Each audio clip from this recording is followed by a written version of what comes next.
Welcome to all student on YouTube channel Vinayaka institute. Student एक बार फिर से स्वागत है सभी का विनायका इंस्टीट्यूट के यूट्यूब चैनल पर। आज फाइनेंशियल मार्केटिंग मैनेजमेंट के इस कड़ी में हम लोग आप अपना एक इम्पॉर्टेंट टॉपिक स्टार्ट करेंगे जिसका नाम है क्रेडिट रेटिंग एजेंसीज।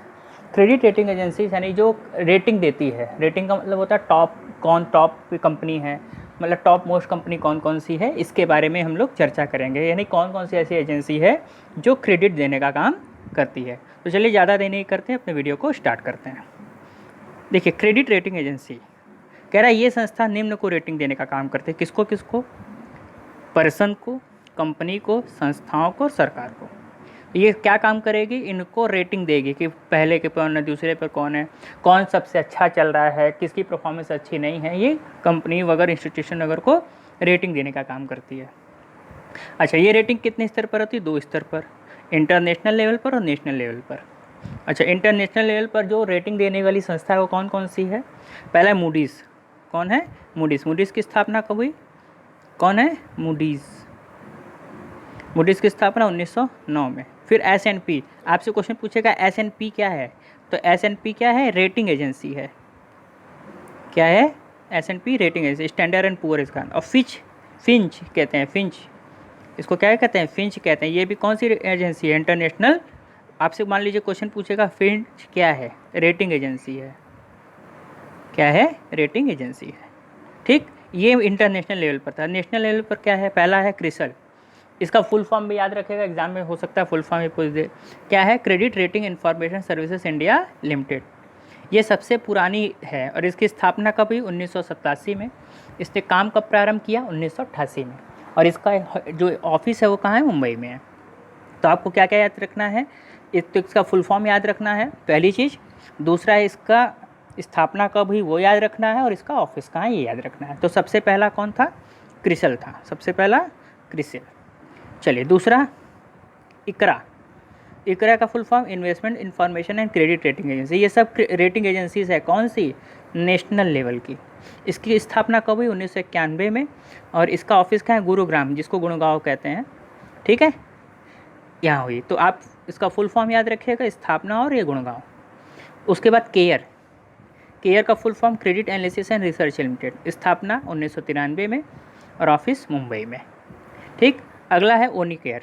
ओनिकेयर का फुल फॉर्म क्या है? Onida credit rating agency. फिर स्थापना आपको याद रखना है और ऑफिस 1995 में। तो ये 4 रेटिंग एजेंसीज थी जो किस लेवल पर? पहला क्रिसल हो गया, दूसरा इकरा हो गया, तीसरा केयर हो गया और चौथा ओनिकेयर हो गया। इसको याद रखिएगा कि स्थापना कब हुई और इसका फुल फॉर्म क्या है। ठीक है, छोटा सा और इसमें टॉपिक है विदेशी व्यापार। तो देखिए, विदेशी व्यापार के लिए एक फेरा बना। फेरा का full form foreign exchange regulating act. स्थापना कब हुई? इंपॉर्टेंट है।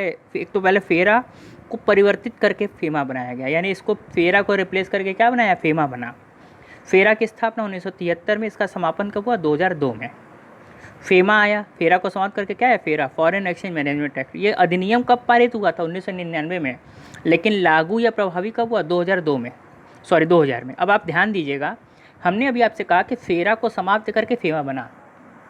तो जब फेरा 2002 में समाप्त हुआ तो फेमा 2000 में कैसे आ गया? 2 साल पहले। भाई एक बात याद रखिएगा कि कोई भी चीज़ अगर रिप्लेस करती है तो उसको रिप्लेस होने में समय लगता है। तो ऐसा नहीं था कि फेमा आते ही फेरा समाप्त हो गया। फेरा को समाप्त होने की घोषणा हो गई थी 19 पहले ही। ठीक है, और ये प्रभावी कब हुआ?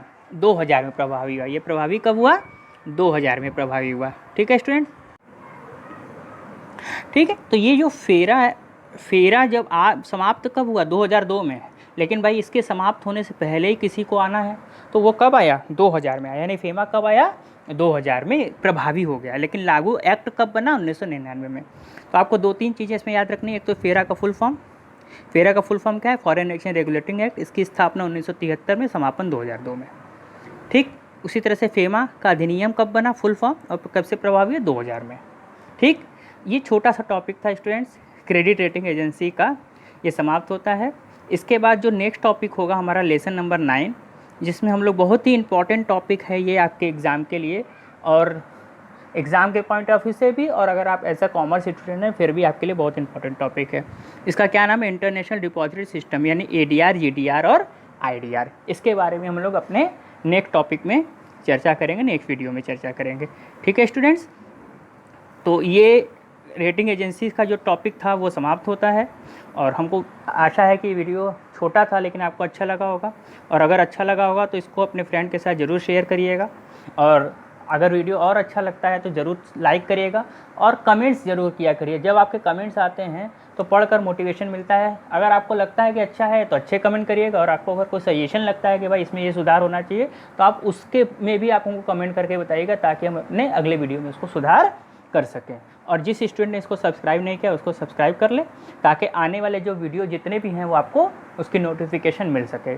ठीक है स्टूडेंट, चलिए अपनी तैयारी में ऐसे लगे रहिए और अच्छे से इसको तैयार करिए। तब तक के लिए थैंक यू, शबा खैर, नमस्ते, जय हिंद, जय भारत।